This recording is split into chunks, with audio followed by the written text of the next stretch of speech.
Good afternoon, everyone. Thank you for joining us for another edition of She Solidarity Live. Today, we are coming to you to talk about transforming the informal sector to support women entrepreneurs in Africa. And joining us today is Professor Valentina Okaru-Bissant. So I'm not going to take much time. We're already behind schedule. I'm going to bring Professor up and we will get started. Good afternoon, Professor Okaru-Bissant. Thank you for joining us this afternoon. Thank you, Joyce, for inviting me. So, it's a pleasure to be here. A bit of background for of Professor Valentina Okaru-Bissant.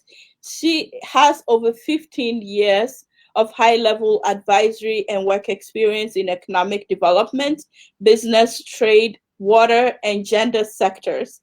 She is the CEO and founder of Afrocosmo Development Impact, LLC, a company that provides due diligence, research, matchmaking, training, and advisory services to small and medium enterprises and governments in global trade, investment, and development space. She is also an adjunct professor at the Catholic University of America and teaches, she has taught there several years, and she has also taught at George Washington University at the Elliott School of International Affairs. In her previous work, she worked at the World Bank, and she has several scholarly publications on the private sector. So without taking much time, I'm going to turn it over to Professor Valentina Okaru-Bissant, who would be teaching and really putting us in a framework of how we think about SMEs and the informal sector in Africa. So, Professor, over to you. Thanks, Joyce. Can you project the typical informal sector? Yes. Female. I don't know if it's projecting. I think we had it earlier. Yes. If you can project that, that would be very helpful. Thanks, Joyce, for inviting me to this forum. It's very, very, very vital and very critical. I think I have 15 minutes, right, to present, and then we can have a fireside chat. Yes. Really, I like to start with statistics, and then I will discuss the challenges and opportunities of female-owned SMEs in the informal sector. So before I get into that, let me just give quick statistics on, females in this sector. Now, the female-owned SMEs comprise about 75% of the workforce currently in Africa. Okay, and they also, the SME sector also comprises mostly females, because females are dominant in this sector. They actually comprise 74% of SME informal trade. That's the transboundary trade across Africa. So that's a very, very vital sector if Africa is really trying to improve or empower economic predicaments of women, what I call fragility of women in Africa. Now, generally speaking, the SME sector is very vital even for men too, because the SME sector hires more than 80% of the workforce in Africa. Now, the informal sector actually comprises more than 50% of the SME sector, okay? And also the services industry occupies more than 50% of the SME sector. And I'll explain later why. That's because of the unskilled nature of the human capital currently in Africa, vis-a-vis the manufacturing sector that requires more skill, because in the manufacturing sector, only 8% of SMEs, small, medium enterprises, are involved in manufacturing sector, while over 50% of small, medium enterprises are involved in the services industry in Africa currently. Now, quickly, I'll zip, really fast. I'll go through a laundry list of what I call the 7 challenges and the opportunities that arise from those challenges. In other words, how can we turn the existing 7 challenges in the SME sector for women, for everybody, but specifically for women, as we mentioned earlier, because they occupy a high percentage of participation in the sector. How do we turn those challenges into opportunities? The challenges, what I call the 7 deadly sins of SME, the solutions to that. In other words, the opportunities that can arise from those 7 challenges, or whatever you want to call them, 7 deadly sins. The first one I see is formalization, because as I mentioned earlier, more than 50% of SMEs currently informal. This is a very serious problem, not only for the women that work in the sector, what I call the street hawkers, people who they work in the food industry, they sell their food around, corners, they sell clothing, they sell magazines, things like that.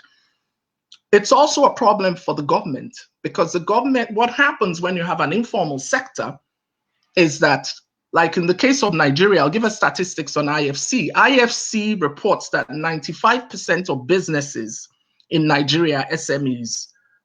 Okay, while 65% of businesses in Europe are also SMEs. However, in Nigeria, the 41.5 million SMEs contribute only 1% of GDP, while in Europe, SMEs contribute over 50% of GDP in Europe. And then in Asia, they contribute only about, much higher, 40% of GDP in Asia. Right? So if you compare what the participation of SMEs in terms of contribution to GDP and the fact that a lot of people are participating in that sector in Africa, it employs over 80% or close to 80% of the workforce, yet it contributes only 1%. There's a problem there for the government too. And the problem is that they're not capturing revenues. Okay, because the SMEs are existing in a pluralistic way with the government. They're not paying taxes. So that's one. 2, quickly, skills and productivity. This is why it's primarily in the services industry, because it's easy for unskilled labor to work in the services industry, textile, hotels, restaurants, and all that. And so that's why it's very critical to improve skills and productivity in this sector, especially for women. And with COVID, things have actually gotten worse. And of course, we know that the AFCTA and most international organizations have emphasized that SMEs are actually the backbone of Africa's economy. But COVID has already worsened the fragility of women in this sector in terms of productivity. I call this sector, in terms of being the fact that it's an informal, most of it is informal, I call it survivalist SME sector. Survivors, people who are just feeding from hand to mouth, they're just surviving, as opposed to opportunist kind of SMEs. Most of Africa has mostly survivalist kind of SMEs, and mostly women dominate this sector. So 2, productivity, skills and productivity need to be improved through job capacity building and capacity utilization strategies, and also business mentoring, because we have a lot of what I call the cheetah generation of entrepreneurs who could go back, partner with local entrepreneurs, and train women and on how to improve their skills, right?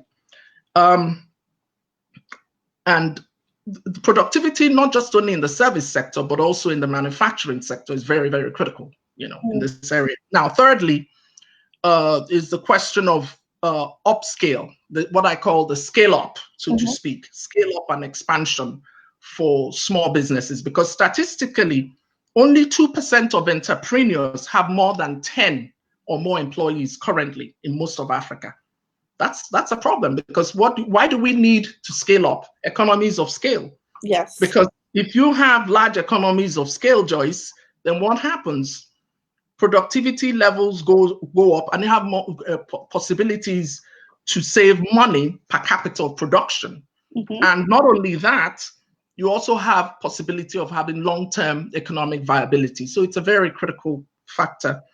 Now, the most commonly cited challenge in Africa when people talk about SMEs is finance. And Mhm. that's my fourth, which is financial capital. Mhm. Governments should not just promote, but also provide opportunities for financial capital. When I talk about that, I mean loans, equity, credit, grants, and all. Yes. But women receive 7% of agriculture extension services, and less than 10% of credit is offered to them, especially in the small scale farming Mhm. sector, right? Yeah, that's a problem, right? Yes. COVID has actually worsened this. I mentioned that earlier, the fragility of women. And of course, linked to that is domestic violence. Mhm. Because when you're not economically empowered, what happens is that you then rely on your husband or whoever, or family member, and then the rest is history. Now, the good news for this sector is that there has been creative mechanisms which we can go into when we go back and forth. There's the fintech companies, that are providing access to financial capital through internet. The Mhm. problem for most women and for most people, basically in Africa that invest, that have small, medium enterprises and don't have enough money, they're what I call the survivalist SMEs. They don't have credit worthiness. Yeah. They don't have collateral. So what has happened is there's a new mechanism that's actually being tried now in some parts of Africa, but Nigeria hasn't been doing a lot of that. But South Africa is, doing a little bit of that. It's called factoring. Mhm. We can talk about that later. There's fintech companies that are, like I mentioned earlier, that are providing avenues for women and entrepreneurs to actually seek, and get some funding. But Yeah. there's also factoring, which is an innovative way. It's sort of like an alternative to the banking Exactly. mechanism of getting funding. Okay, so that's one. We can get into that a little bit during Q&A, or when we have our discussions. So that's number four, the most common. But I think beyond the traditional financial or the new innovative ways of factoring, I see another alternative, which is the non-financial capital mechanisms of helping SMEs. And what I mean by that is in providing sort of what I call the fringe benefits, the affordable factors of production, Yeah. things like land, parking space for small scale food vendors, in the street, to be able to, pay, minimal parking space to, sort of like the halal trucks in New York, that kind of mechanism or process, you see, providing them with cheaper infrastructure, like and energy, they have a truck, they could have fans or whatever that you could rent to them, or whatever the municipality or the city. They could also have, affordable electricity. Those Yeah. kind of things I call affordable factors of production and labor. Okay, so that's my number five. Six is what I know you love, which is the capacity building, the legal side. Mhm. Access to innovative forms of capacity, specifically in the legal side, what I call street law. Street law, what it Mhm. does is provides access to self-help knowledge of what their rights and duties are under not just human rights laws, but specifically business. Yeah. Human rights, because especially during COVID, women are now facing domestic violence, these women, the street hawkers. But the business side of things is so critical. And what do I mean business law? Things like negotiation strategies, also commercial law, suretyship. Yeah.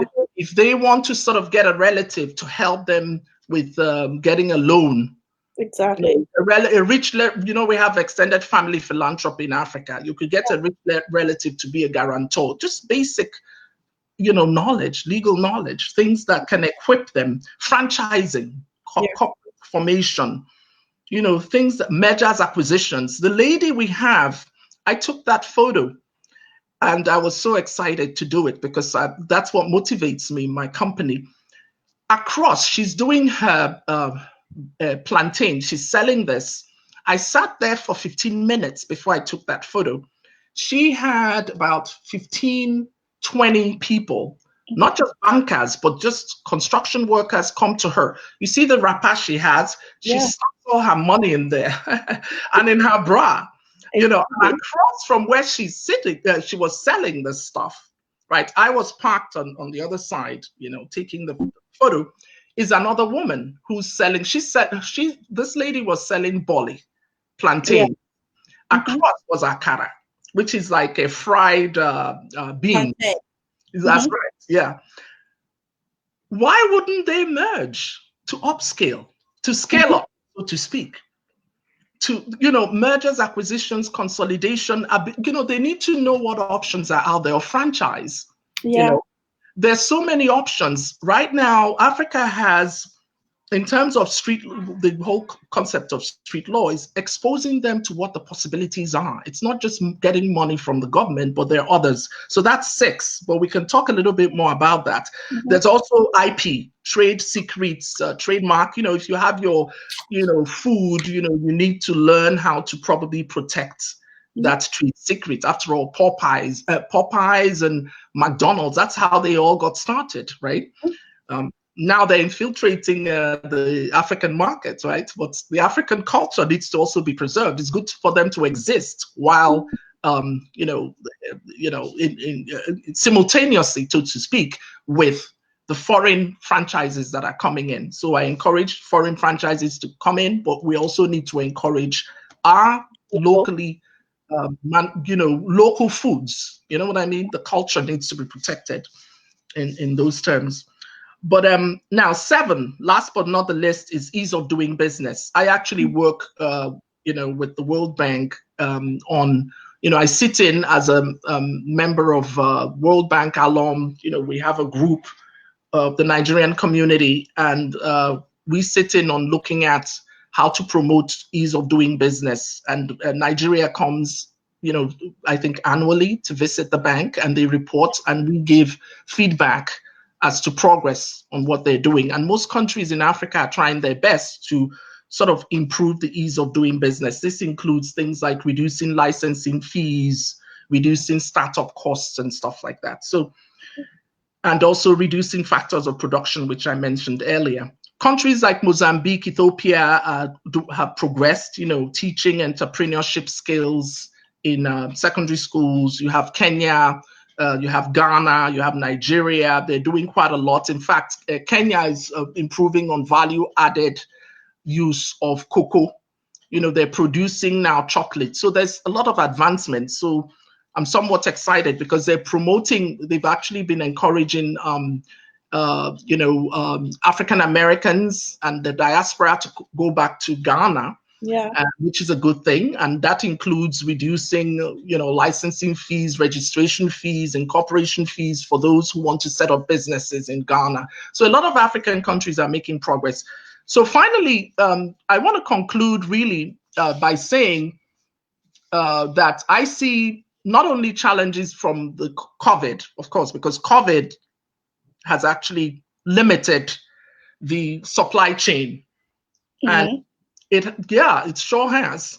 And there are protectionist policies that have been implemented by various companies to stifle the ability of exportation of medical supplies and food supplies to Africa.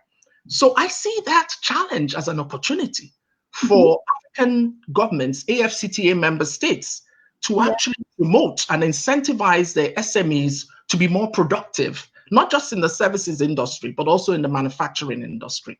Okay.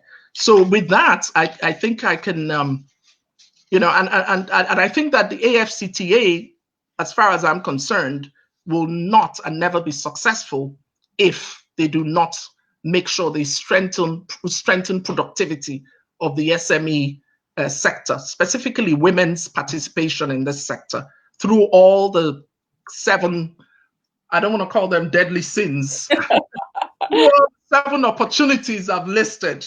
Exactly. In other words, the opportunities turned to turning the opportunities. I'm sorry? I say challenges turn to opportunities. Challenges turn to opportunities. Yes, exactly. So that's basically in a nutshell. And you can't deal with this as, if we're talking about empowering women, we can't empower women without addressing the SME informal sector, because that's where they are. That's the woman. That picture there, that is the face of the African SME informal sector. That's where they are. Yeah. So the challenges even that I didn't mention that are not directly related, but selection process of when you have funding, international organizations and banks, what do they do about selection process to make sure that these women that are actually the ones that are on the ground are tapped into? They tap into these women and use them. I call it capacity utilization, not building, because you're not going to a place where there's patrimonialism and nepotism. Yeah. That is, to me, part of the problem. Okay, in terms of not being able to tap into these women, is that when you go to countries, when they go to countries, there's a difficulty in deciding how do we select, what is the criteria we're using to tap into the sector to improve the well-being of women. Can we go to the streets and just pick them up and say, okay, come join us? Or do we go to officials and say, give us whoever you think we need to have this project? Because if you do the latter, there's a danger or risk that you may not really get to the people. And what's the benefit of tapping into those who are already doing it? In other words, utilizing capacity when you're trying to build capacity, which is tapping into those people. The benefit is long-term sustainability because there's commitment, there's a sense of ownership. She's already doing this job. What she needs is to scale up. She doesn't need necessarily finance, but those 7 things I've listed will help her. Besides the finance side, yeah. So before we get into our discussion, you mentioned AFCTA. So I just want you to take a brief moment to explain to us what the AFCTA is for our viewers who are hearing the word, the letters AFCTA for the first time. Yes, thank you for that one. I know, right? Because we've been speaking that language for a while. Exactly. The AFCTA is actually the Africa Continental Free Trade Area, which came into force, as you know, last year, 2019, but has not been operationalized. The goal is to promote intra-Africa trade within Africa, right? More than 20 countries have signed. I believe Gambia was the country that brought it into effect because it needed, I believe, 21 signatures before it came into effect. I believe 21, but don't quote, I believe that's what the last time I checked. But anyway, it's in force, but it hasn't been fully operationalized because of COVID. It's going to be operationalized in January. The goal, of course, we have a market of 1.2 billion people, and it's worth $2 trillion. That's the plan. And to trade in intra-Africa value-added goods.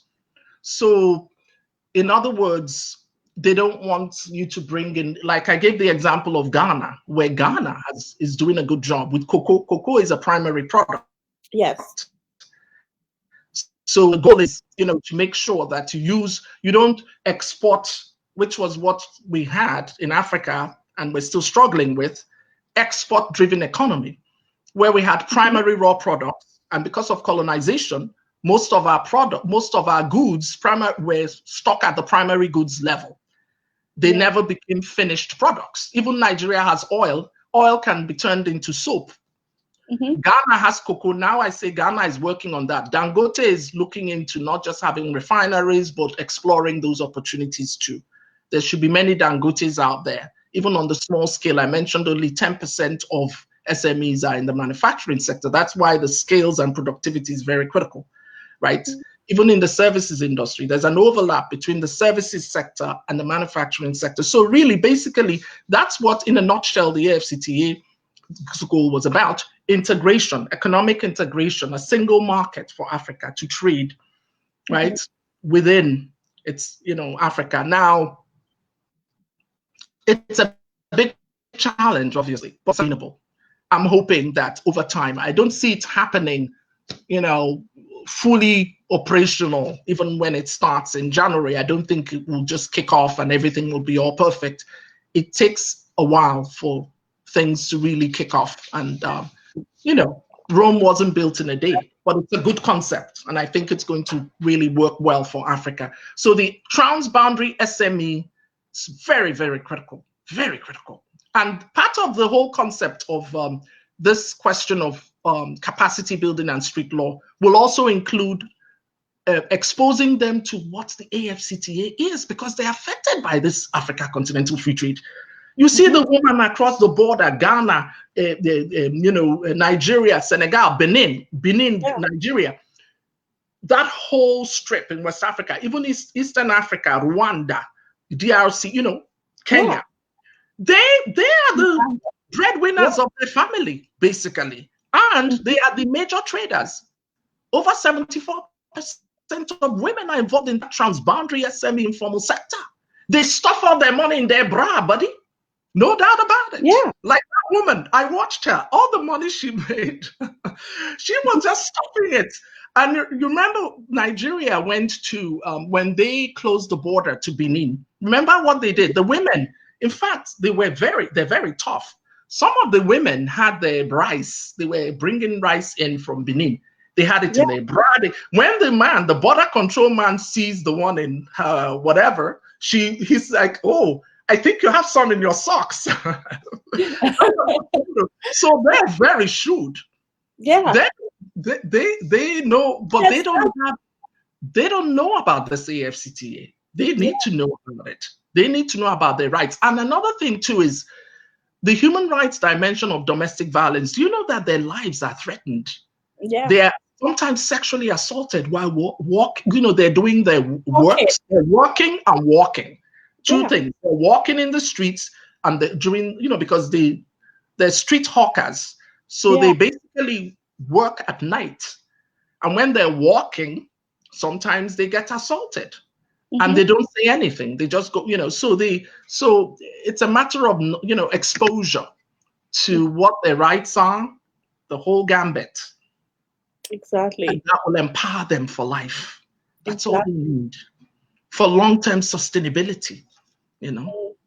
Yeah. Exactly. And I mean, this picture is just so poignant in the image that conveys to us. And anybody who has been to any African country and has really been outside of the airport or outside of a five-star hotel, if you're on the streets, you've seen people like her who are trading. And as you rightfully said, people like her are usually the backbones of the family. They are putting children through school doing this, and you look at the setup, it's as temporary as it gets. It's really convey a message of survivalist, as you put it. It's on a daily basis. The weather, she's at the mercy of the weather. She's at the mercy of construction. She's at the mercy health and safety. Yeah. So consumer safety too, not just hers too, because that's another aspect the government could help when I mentioned all the benefits. Exactly. So she is really, for accommodation in exchange for revenues. Yeah. Because it's not only about taxing them, it's about providing those incentives that they need to have, the bigger picture, parking permits, a truck, a fan, there's the public health dimension to this. I'm not a public health expert, so I didn't talk about that as an avenue for street law. For me, it's a public health. They need to, because even bankers, they're people who are high-level people who look left and right. They're like, ooh, I love that food. And they go buy, they shop over there. They buy the food, right? Yeah. Because it's delicious. Exactly. Might not be hygienic now, right? My immunity level is pretty low. I've been away no, seriously. When I lived in Nigeria, my parents wouldn't let me buy bolly. They call it bolly on the streets. Yeah. And I would tell the driver, take me to go back, get some bolly. But I couldn't do it when I traveled back after having lived here for 30 years or whatever, because my immunity levels have gone down, in terms of, if I have to eat bolly on the street. So they have corn, this is fast food, period. Yeah. That's what that is. So, in looking at this woman and talking about transforming the sector, a lot of money, a lot of institutions, a lot of studies have been done on the informal sector and transforming the informal sector. A couple of years ago in Latin America, in Colombia, actually, one of the experts in trade and commercial law helped the government in terms of the business registration, which as soon as it was concluded, saw over 100% increase on the number of registered businesses, small micro businesses that registered. And part of the incentive in that registration process was really cheap, very fast. You can just do it at home. You can get your license within 24 hours or less than 24 hours. The tax brackets, the ability to able to list your assets and your inventory as your assets to get collateral in terms of accessing finances. So it came in a whole package that made it attractive for someone like her to consider going into registering and becoming recognized and becoming known. So with all this work that has been done, what do you see as the major challenges when it comes to the various African countries? And I know you mentioned some countries have done better than others, but overall on the continental level, there's still a lot of work that needs to be done. So in your going traveling and working and being in this business, where do you see? You mean of the seven challenges I listed? Which one is the worst? Us going around to address those problems. Why do we, after all these years and after all the knowledge and conferences and everything that has happened, we still have her and we don't have a solution for her? Yes, beyond the problems, exactly. The will, political will. It goes back to what I was saying about the selection process, because there's a lot of focus. The most common element in terms of challenge that a lot of aid agencies espouse is the financial. And we have to move beyond. That's why I have those seven deadly, what I call the deadly sins of SMEs that can be turned into opportunities, or what you call the seven challenges turned to opportunities, because you don't just look at, people talk about, okay, give somebody, I know you've heard that, the fish versus teaching how to fish, but it's all about just talking. The reality is that these people don't need, that woman has money, but she doesn't have the bigger picture for long-term sustainability. She has money, but she's still a survivalist. It's so fragile.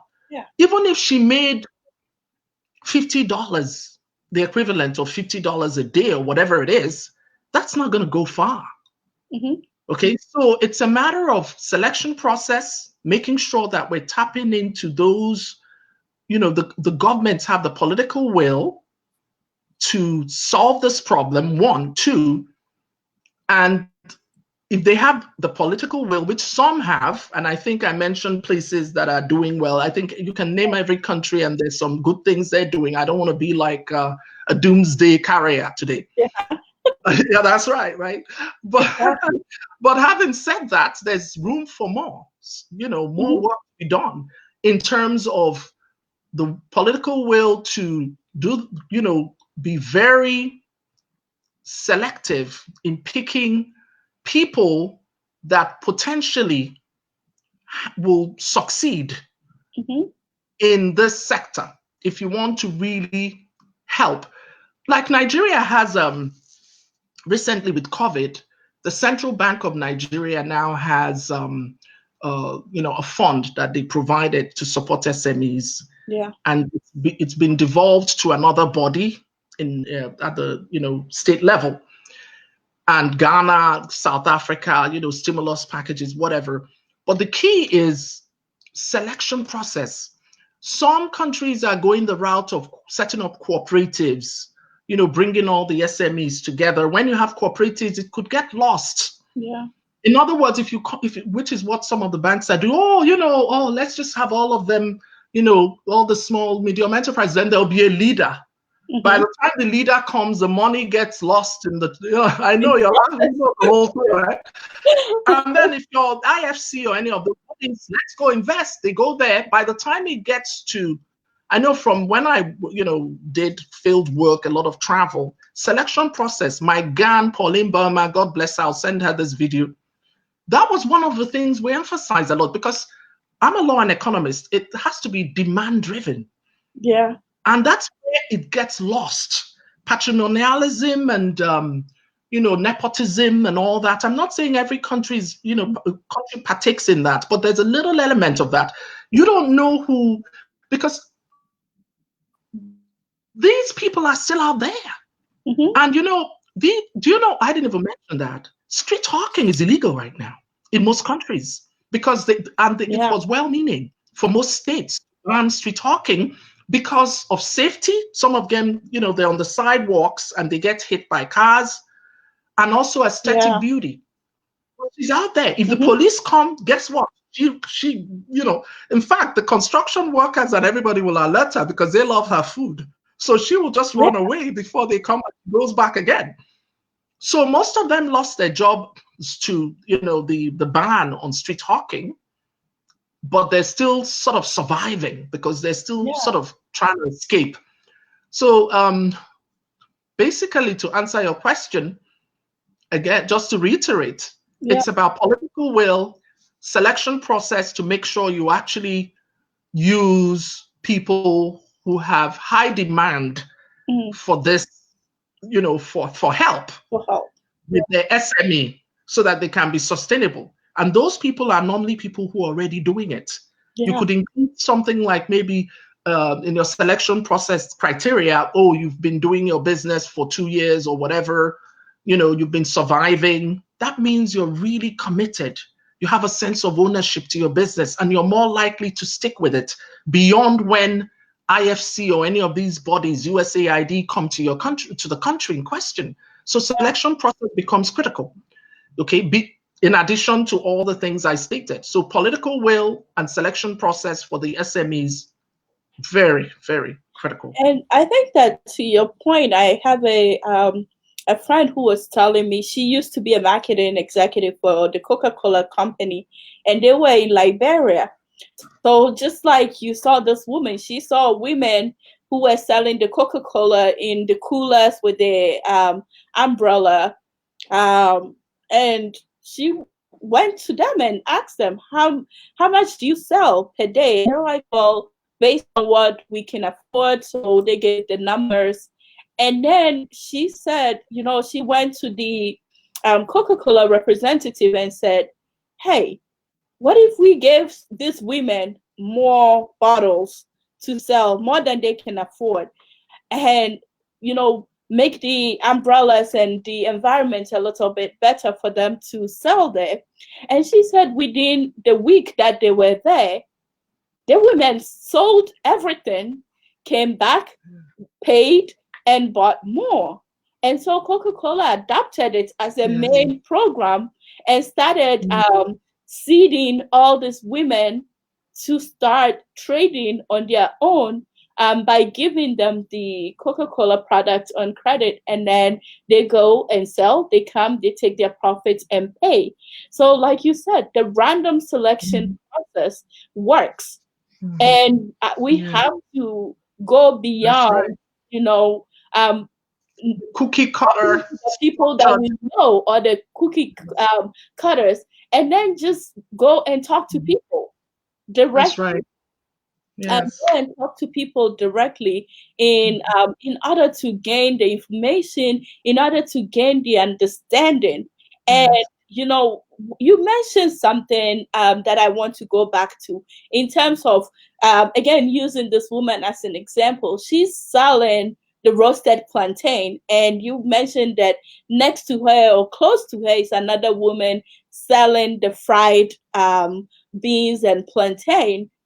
But they're not we don't know, are they in communication, do they know each other? When it comes to African countries, we have superstition about doing things with people, and like to do things secret and then put it out there when it's completed over.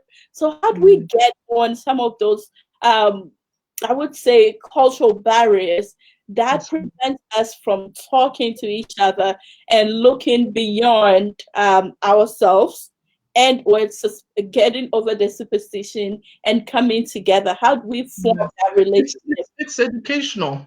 I know we had that discussion before this meeting about that superstition thing on the mergers acquisitions. I worked in the mergers acquisition sector as a lawyer in the 2000, 2002, whatever.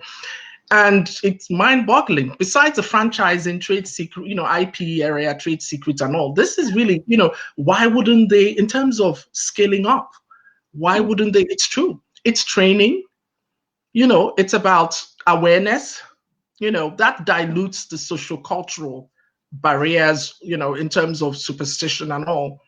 Yeah. And I think through training, exposing them to the benefits, because actually I was talking to somebody else when I traveled, because I was looking into this area, how do we sort of get all of them together, not so much form cooperatives, how do we get them together and, break the barriers? And she was telling me, and we were agreeing actually together, that the banking sector, say in Nigeria, the banking sector actually has mergers, acquisitions, consolidations that have taken place. Now, food is a little bit more delicate and personal, as we were talking later, earlier, where people think, oh yeah, she's going to poison me, whatever. I don't know. But it happened even beyond food in the retail industry, where you would think, I think lately, I think 2005 or something, Nigeria now has, I think, a South African owned franchise, Chicken Republic, I believe it's called.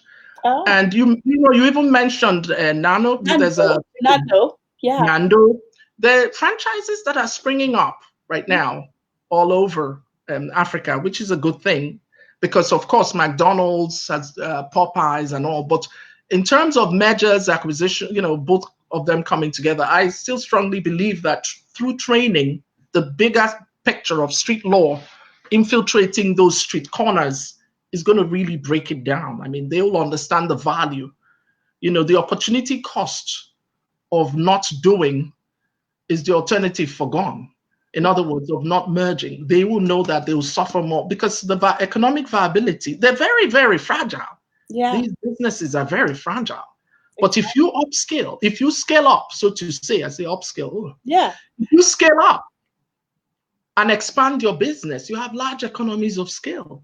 Mm-hmm. You can afford to share labor, cost of production goes down for both of you, because she probably, even if it's the person who sells water, and you're not selling water, you become more attractive to the consumer out there. Exactly. Because they understand, okay, let's merge our business. Okay, you have something to offer and I have something to offer. You take advantage of each other's comparative. This is part of the training process. Exactly. Right?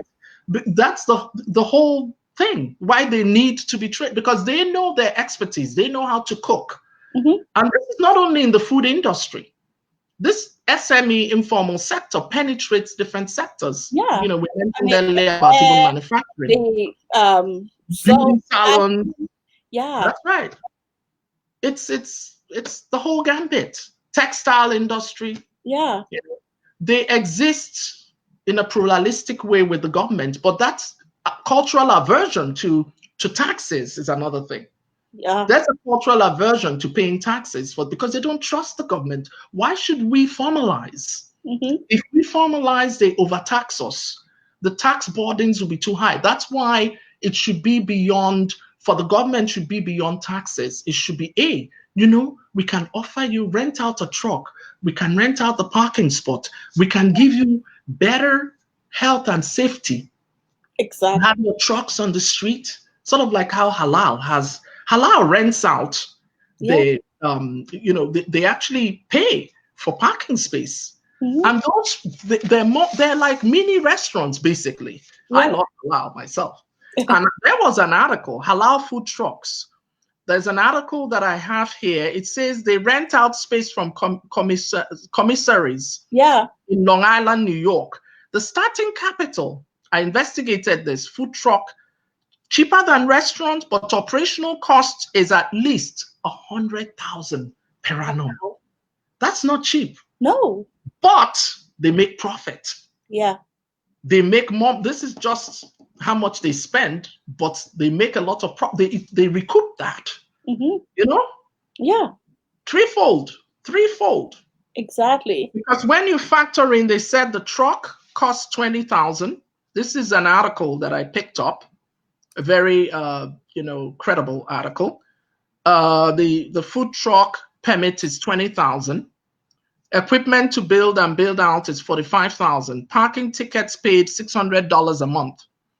Wow. So those are different avenues, but you see the advantage of that for most small, medium enterprises, they're seeing the value. You have a parking spot, you're paying for it. That supply gives the government a source of revenue, and you too, you get a benefit from it.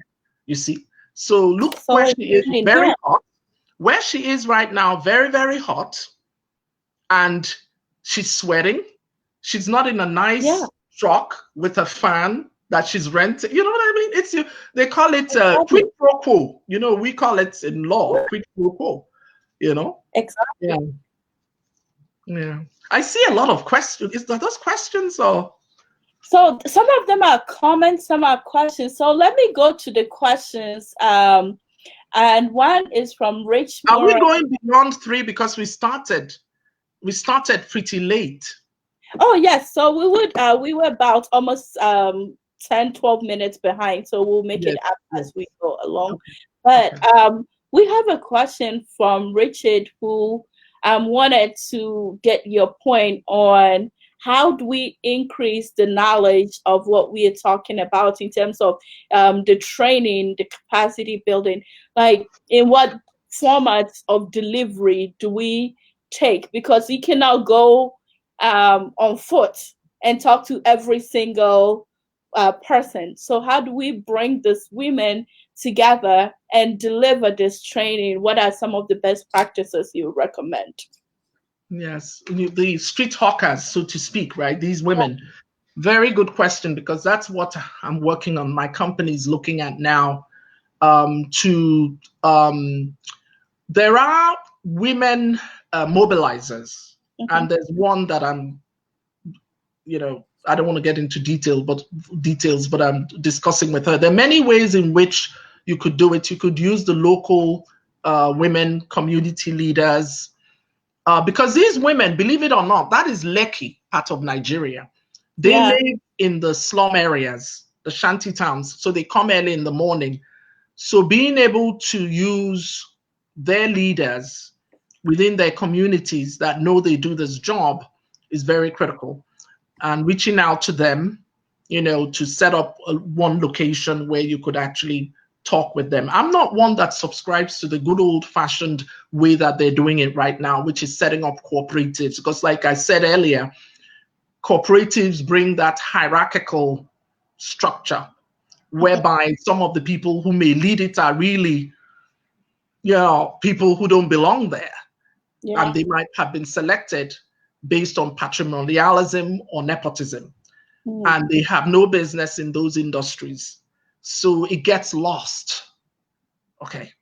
So there are many avenues to do it. But like I said, the key is to use maybe one of their leaders, and there are people who are mobilizers out there. And the good news too is they all have cell phones. They may not have iPhones. I mentioned fintech that provides funding now to them, and they track them, right? Not all of them. I mean, fintech is more advanced in Mauritius, Kenya, Egypt, Morocco, South Africa, Tunisia. Than it is in Nigeria, I guess, although it's picking up. Factoring is the other thing I mentioned, which is an alternative to banks. And factoring in Africa accounts for only less than 1% right now of global factoring volumes. Okay, but it's moving, it's expanding real fast. It's becoming more and more popular. But yeah, I hope I think I answered your question really. It's a Yeah. good question that he asked on capacity building. And I actually shy away from the building. I like the capacity utilization, because building Yeah. can be from scratch. You know what I mean? Yes. Building sounds like you're helping people who don't have any knowledge.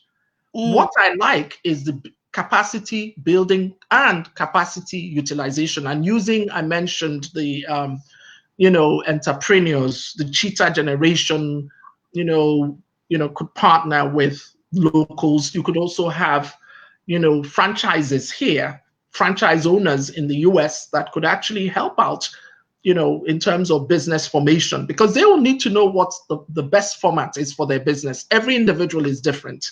Exactly. This woman may not want to merge with the woman next door. She may just want to have a franchise. She needs to understand the basics. She doesn't need to be a lawyer to just know her rights. Yeah. It's called street law, period. Exactly. And if she knows, it empowers her a lot. Yeah. It's in the business world, also in the human rights field. It's so relevant, so critical. And let's talk a little bit about the diaspora. When the diaspora, we've talked, there's been a lot written about remittances, and you mentioned a bit about that in your presentation in terms of extended family philanthropy who can help out. For instance, you look at McDonald's, KFC, and these are all franchises in the United States that has expanded into other countries. When we as the diaspora, we look at it, sometimes someone will say, oh, I want to take Pizza Hut to, let's say, Ghana. But I look at it that why take Pizza Hut to Ghana when you can take a vendor in Ghana and provide that, construct that franchising opportunity um, of something that is local, that is enjoyed by many and is edible. So let's talk a little bit about that environment. That what is really what is the barriers to being able to construct or being able to tap into that system, and also looking at the diaspora, what is it about the diaspora? Are we looking at opportunities in the wrong perspective or in the wrong dimension, where we want to take things from where we are, our adapted countries, and send them into our native countries, instead of taking maybe the concepts rather and refining it and adapting it to the local or our native countries? If we're trying to adapt, the second question was about promoting Adapting versus just transfer. using the local food industry, food chains, converting them into franchises Yes, versus bringing in foreign franchises. And the second was about the diasporans. If the diasporans are going to when they get to Africa, if they're going to use the Western way, or are they going to tailor the Western way to African? exactly, to the Yeah. experience. Now, on that first one, yeah, the local food chains, the issue of converting I mentioned Chicken Republic and a few. It's now gaining traction, Mm-hmm. momentum, right? It's a matter of confidence level of Mm, of Africans being able to accept, because like I mentioned, we love our food, we eat our food. If you think about it, even in the US, the Boston Tea Party, didn't they have to sink? What did they do with did they sink the English tea? tea, the Lipton tea. Yes, it takes a while. Mm-hmm. I'm not one for protectionist policies. I believe that McDonald's belongs wherever they want to go. Popeyes belongs in terms of franchises. Competition is good, Yeah. right? But it goes back to our awareness and appreciation of what we have Mm. in terms of, because food is culture too. I Yeah. know we're sort of focusing on food retail industry. Textile too is culture, right? Wakanda, the movie, didn't they have Ghana Kante? Ghana was at the background, right? That was the exactly. plot, right? Is it Kante? Was it Kente, Kante? yes, Kente, yes. Kente, yeah, Kente. Great. Yeah. So yeah, so basically it goes back to that. There are ways, in terms of the street law awareness, but also on the government side, Mm-hmm. for them to be aware of the benefits, because it's about incentivizing. You're not only incentivizing, these hawkers to scale up, capitalize on large economies of scale to have long-term economic viability, and all the other six things I listed, but also on the government side, what is in it for them? More revenues. It's not just taxes, but it's a mutual partnership. It's a social contract. What are the benefits of encouraging them to have local franchises?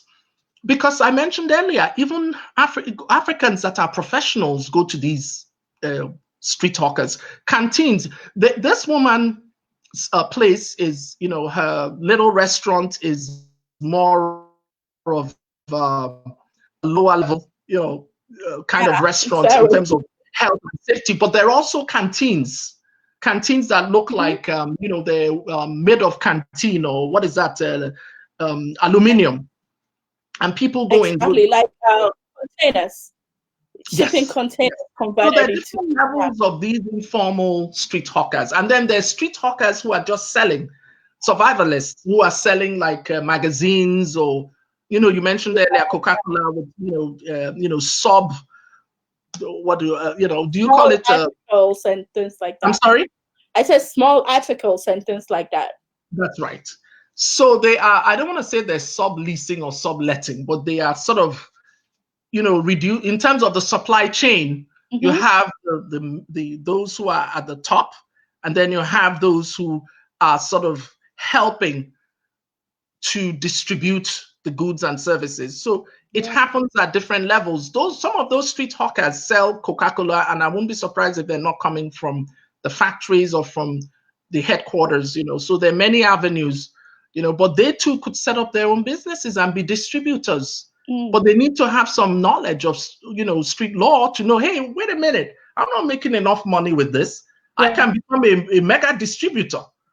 All I exactly. need to do is, you know what I mean? It's about knowledge. And they have a right to, because this is 80% of the African workforce, man. How can you Yeah, talk about, this is why the AFCTA Secretariat, the AU, everybody, they're talking about, oh, SMEs are the backbone of Africa's economy. Even the WTO has tapped into the stuff within yes. the last couple of years. Transboundary SMEs are very useful. So we can't really. Now, on the second one on diaspora, the diasporans in the tech industry, not the food industry, they are Yeah. actually making headways.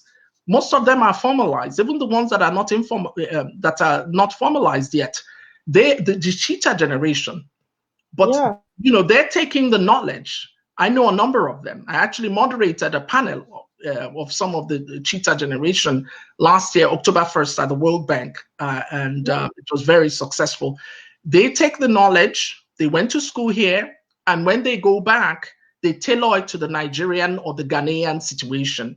Uh-huh. So, and of course, Ghana, with President Nana, he has asked them to come back, right? African Yeah. The year Americans. of return. Yes. I'm sorry, the year of the return. Yeah. Yeah. So that was last year, right? Mm-hmm. That was last year. Yeah, 2019. So that's happening, but it needs to happen more, Mm-hmm. right? And I think when the climate improves with the ease of doing business, it continues to improve. More and more Africans will be incentivized. Even expatriates that are African at heart, so to speak, will Yeah. be incentivized to go back and tailor it to the African dynamics. It's very critical to do that because we all are somewhat brainwashed one way or the other, aren't we? Yeah. Exactly. Brainwashed by the colonists. Even the Americans were brainwashed by the British because they Yeah. too were colonized. So it takes a while to wipe it out, to clean it off. Yeah. Yeah. I see some. Who are So, these? there is someone asked if we can put Afrocosmos link to it online. Afrocosmos website is still being built, so as soon as that becomes available, we'll post it on ADNE networks. So that Can you give you can get my email address in the meantime? And I will post Professor Val's LinkedIn profile as well. So you can, she's on LinkedIn. So you can always reach out to her on LinkedIn and also yes, friend good. her on LinkedIn to keep the conversation going. Yes, So I will, reach out to me. I'm late 'cause I'm there. Yes, yeah, I'll post definitely. her contact after when we post the video. I'll post it in the comment section. So please be on the lookout to get her LinkedIn Somebody asked about and follow. help for street hawkers. So Ruth is asking, what can we do to help the street hawkers? So I think that there's a lot that can be done. Yeah, the 7 points. I will let you give some bullet points of what can immediately be done, or what are some of the practical ways that we can work with street hawkers. Yes. Basically, the 7 points I alluded to earlier, the ways in which, in terms of, helping them formalize capacity building, utilization initiatives beyond just financing. In other words, self-help, street law, and I listed, home business. But, I'm trying to get at whether you're saying immediately, what is the most important thing of all the 7? To me, they're health and safety and consumer health and safety. So those fringe benefits like truck, provide, look at where she is. It just, and in return, what does the government get? The government gets revenues, not just taxing them out of business, but provide a parking space, provide a truck, rent it out to them, maybe healthcare, provide healthcare. And when they make money, they give you part of it, right? In form of licensing fees or parking permits. Give them a fine, just the halal strategy, buddy. Exactly. Very easy. I love halal. But even the public health and safety department goes there to check on them, to make sure that they're following the rules. Yeah. And it's very sad to me. It's just, it doesn't make sense. We talk about empowering women, and the bulk of them are on the street corners working in the informal sector, unskilled. And some of them, especially our youth, because the youth statistically, for Ruth's question, the youth statistics, the African youth aged between 15 and 24, including females, comprise 19%, meaning 226 million of 1.1 billion population. Demographics growing fast. By 2030, youth will comprise about 42 or more percent of over 1.2 billion, or it might even go to 2.2. Predictions are out there. There's so many different ones, and of course there are many women that comprise that percentage. So you could actually, when we talk about 8% of SME are currently in the manufacturing, which is skilled, another way, Ruth, to answer your question, is skills. Because I'm not saying food industry is not skilled labor. It is, because you can have your trade secret. After all, Popeyes and Kentucky Fried Chicken, that's how they all made it. Now that it's a franchise, the franchisee, franchisor, you then, give, licenses to a franchise, holder and whatever. So the whole gambit, that's in law, from a legal standpoint. Yes, it's skilled to a certain extent, but the higher skilled labor that fetches higher wages, not just being in the banking sector, but also in high tech, that also needs to be tapped into in terms of universities collaborating with, say, the teacher generation of high tech people, and helping to train our youth to go out there and do their own thing, because this is the fourth industrial revolution. We can't lose track of that. So females too in universities and in vocational training centers should be encouraged to work in this sector, in the manufacturing sector, right? And in the high-tech industry. That's another way. But it should take political will, because some of those universities are state-owned, even the private ones. So that's another way of doing it. It's a skill, yeah. Those sectors, service sector and manufacturing, have to be made more productive. Right now, more than 50, as I mentioned earlier, more than 50% of participants, employees in the SME sector work in the services sector, right? Yeah. Only 8% are working in manufacturing. And the reason is, we mentioned unskilled. Most of them are not, what they mean by unskilled is it's very fragile, it's fragile. It's very fragility, survivalist. They're not opportunistic. Most of them are survivors. They're working in food, they're selling, So you could turn some of them into, like what I said, all those areas where they could scale up, they could get better skills, they could open up. Because when you're an entrepreneur and you actually capitalize on large economies of scale, you have long-term economic viability. Your business will be booming. You could scale up from just 10, because more than less, in fact, 2% of African-owned businesses are only just less than 10 people. You know that? I mean, 2% of entrepreneurs have 10% or more workers. Only 2. I mean, that is abysmal. Very small. They're just surviving. Maybe she has her daughter. I didn't talk to her about whether she had a daughter, or, maybe, they have a few family members, children helping. So they need to, like we mentioned earlier, if they're exposed, I keep going back to those 7 opportunities that I mentioned earlier, opportunities that really can help to overcome those challenges. Very critical, because most people talk about just financing. Financing is important, but the bigger picture is so critical. Very critical. And I want us to talk briefly about one last thing before we go. And you talk about location and people passing by. It looks like buildings around there. Some of these people who usually go there includes people banking and other things. What are your thoughts? Cut off. I didn't hear you. You went off a second. What are your voice?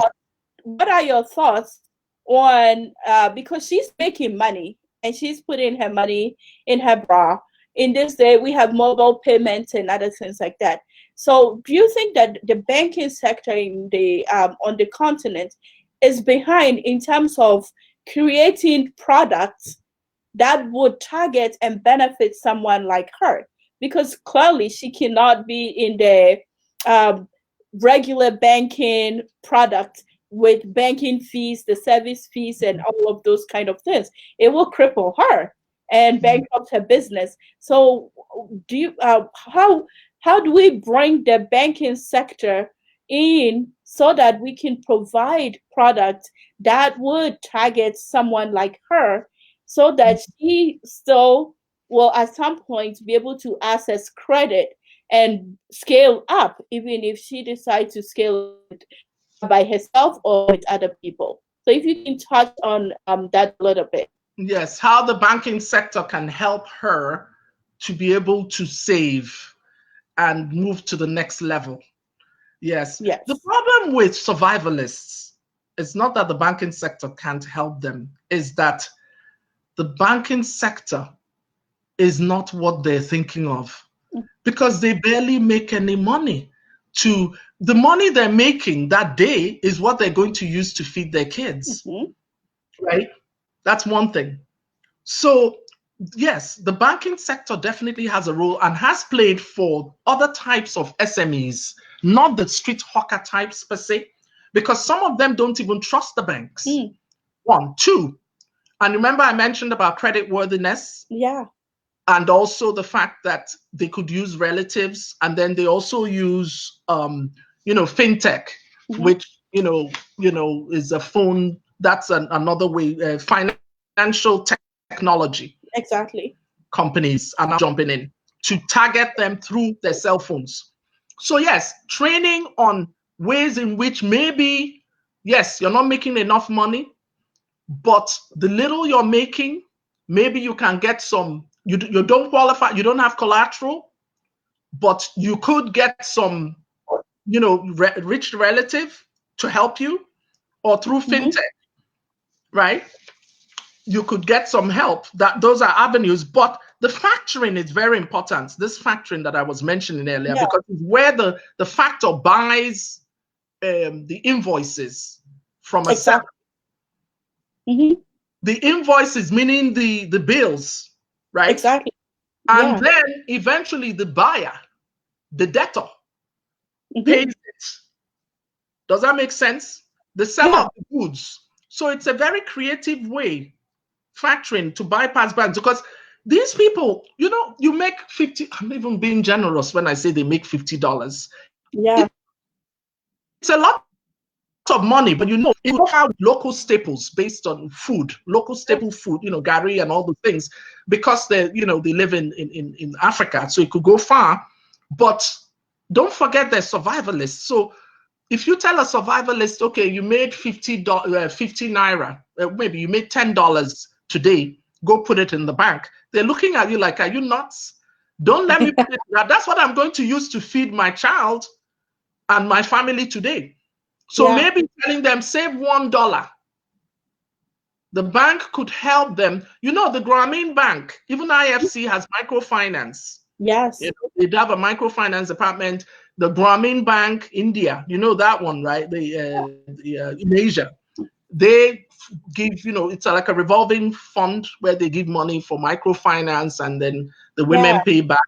So there are many avenues that have been explored with them to sort of, help them to get to the next level. Mm. So yeah, it's a good question, definitely.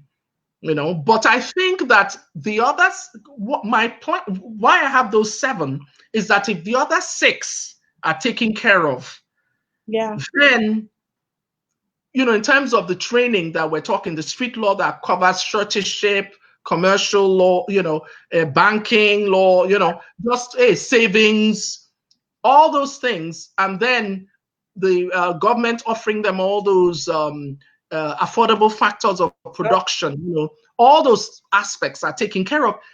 It will help them to be able to even have enough money to put in the bank, and to even have maybe even enough capital to say, hey, you know what? I now own a car. I could use my car as collateral beyond Yeah. maybe my relative, or beyond this factoring, or Mhm. the fintechs. Of course, they say are booming now. Maybe yeah, of course, Yeah. hopefully that will catch more momentum. So Yeah. yeah. So, well, thank you so much. We are 3:25, and we have gotten a lot of comments, people, good questions, good examples, and good suggestions. And this conversation is not over. Oh, As we continue to explore different opportunities to really help the informal sector and support women entrepreneurship in Africa. And as Professor Valentin mentioned, in January, we are looking forward to the AFCTA be a trading going into effect. But even as we wait for January to come, and in this lockdown and in uncertainty, we still need to take action, preparatory action towards that direction. And so I would suggest that all the entrepreneurs, this is not the time to cave in. This is the time rather to even expand and expand your knowledge, expand your network, take advantage of platforms like She Solidarity and other platforms out there to get the knowledge that you need, or to get the information that you need to scale to the next level. Because we are all looking forward to the AFCTA finally providing that platform that would really boost intra-Africa trade. Because there is no reason why there shouldn't be, the numbers shouldn't be higher when we look at intra-Africa trade. So again, thank all of you who joined us. Thank you, Professor Valentina, for spending Saturday afternoon. It's always lovely to chat with you. And this is conversation. I feel like this is our conversations every day. Besides, how are you? Dive right into trade. And we talk about this trade, all these different trade issues. So I'm looking forward to really putting some of these into practice in different countries, and also sharing and continue to educate people, especially women entrepreneurs, on this subject matter. It's critical, it is important. So we'll come back it's the backbone of Africa's economy. Yeah. Exactly.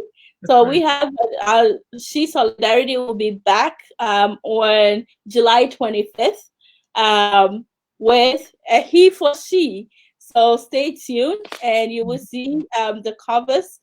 We wish everybody a wonderful weekend. And again, let's continue the conversation. Post your questions. We'll go through them. And then we would post answers as the video is posted. It's always on the African Diaspora Network Facebook page, also on their LinkedIn page, and on my own personal LinkedIn page. And Professor Valentina will post it as well. I'll post you can actually reach me via LinkedIn. I don't have a Facebook account. Yeah. So you can reach me via my LinkedIn. I will post her link. If you just type my name, Valentina Okaru Baisant, you pull it up on my. And I will put the link directly below the video once the video is posted, so that you can people can go there. Follow her for really interesting. She's always being asked to speak, so I would encourage that you follow her.